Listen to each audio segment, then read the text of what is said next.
Hi everyone, my name is Sudham Reddy Duba, having an experience in this containerization technology from past 7 years. Most of the organizations in IT industry have been adopted to this particular DevOps culture in their software development cycle. As part of that, let's understand DevOps for containerized platforms. Let us discuss few points about DevOps SDLC process. Now let us understand what is DevOps. DevOps is not a tool. It ensures to use a common tools to collaborate your developers and operations team together in SDLC process to deliver the product much faster and efficient manner. I want my development team and operations team to use a common tool so that I can deliver the product much faster and efficient manner. To do this particular task, DevOps culture has been adopted by many of the organizations. Now let's understand few working principles of DevOps SDLC process. First, we have to talk about plan. In this, we have to take care of cost-benefit analysis, resource estimation, and allocation so that all your stakeholders will be sitting together like your customers, experts, your internal or external experts, and the managers as well to document all these particular things. Once this particular task was done, then we have to move into design. In this particular stage, all the software engineers will be identifying the best solution to create a software. After this was done, next we'll take care of development of the code. With the tools what we have identified, now we will start developing the code for our software. Now in this particular stage, we will be testing the code. That is like static code analysis to identify the bugs, to identify the code smells, and many more. Once the testing has been passed, now we have to release the code. Release is nothing but, first you will be testing this particular code on a development environment or a staging environment or a pre-production environment.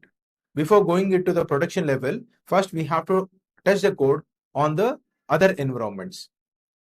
After that, we have to deploy the code on the production environment. Once a deployment was done, we have to take care of monitoring by using Nagios or any other tool. We have to monitor all the services and applications running on the cluster. And then finally, we have to review. In this particular stage, your clients, in this particular review stage, we have to identify the gaps that we have not addressed, and based on that, we have to take a decision for the next release cycle. Now, this is a continuous process where we have to deliver the software. Now we have to adopt this particular culture in our containerized platform as a DevOps engineer. As part of that, let us discuss about DevOps workflow for containerized platforms. As a developer, you have to develop the code. In this particular process, you will be writing the code.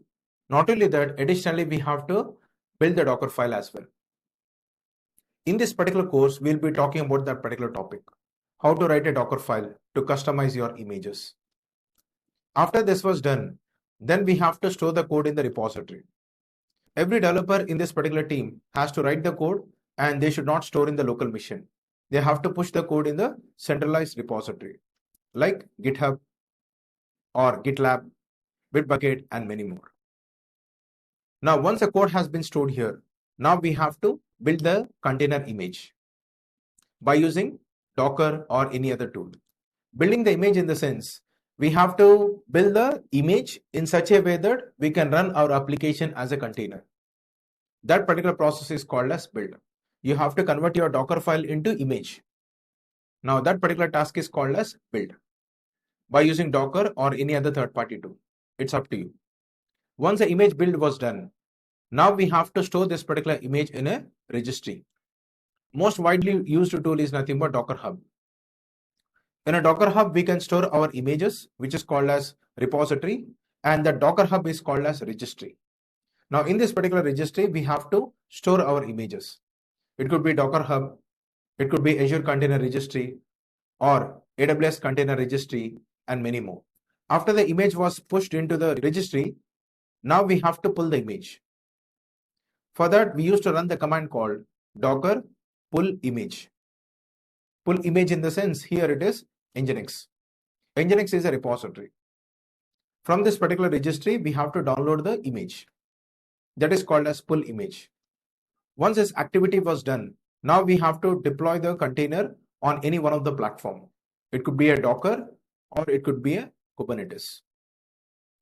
Now this is the generic workflow what we follow in order to develop the code and to deploy the code in a containerized platform by using any one of the CI/CD tools like Jenkins, GitHub Actions, Azure DevOps, AWS Code Pipeline, and many more.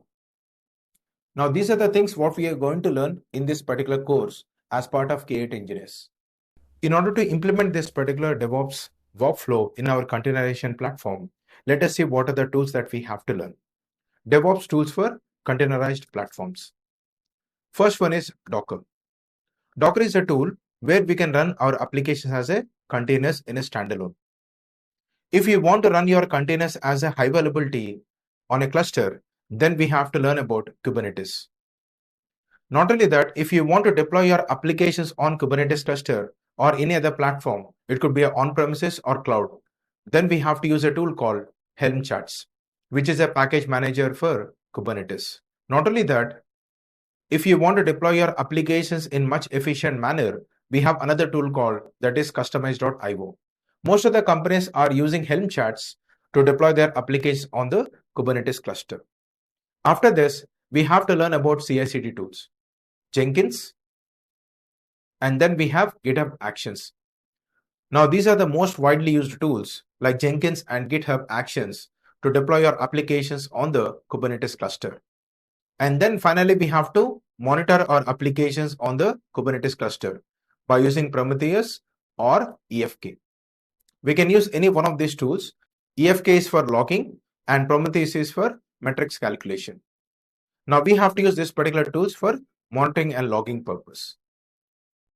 K8S Engineers team has created this particular course in such a way that if you scroll down a bit, we have different tiles for different roles. Let's say we are working as a DevOps engineer. Now, what are the tools that I have to learn as a DevOps in the containerization platform? For that, you have to select this particular tile, Docker and Kubernetes for DevOps. Now, here are the courses what we have created for DevOps engineer. Docker Deep Dive, Kubernetes Deep Dive, Docker CI/CD, Kubernetes CI/CD, Helm charts, GitOps, and projects. These are the categories what we have created in such a way that you can learn the topic only what is needed for you. Other topics you can skip. Why? Because this is entire portal access, what we are given for each and every users. After completion of this particular course, you can plan for a certification like CKA and CKAD, that is Certified Kubernetes Administrator and Certified Kubernetes Application Developer. Happy learning.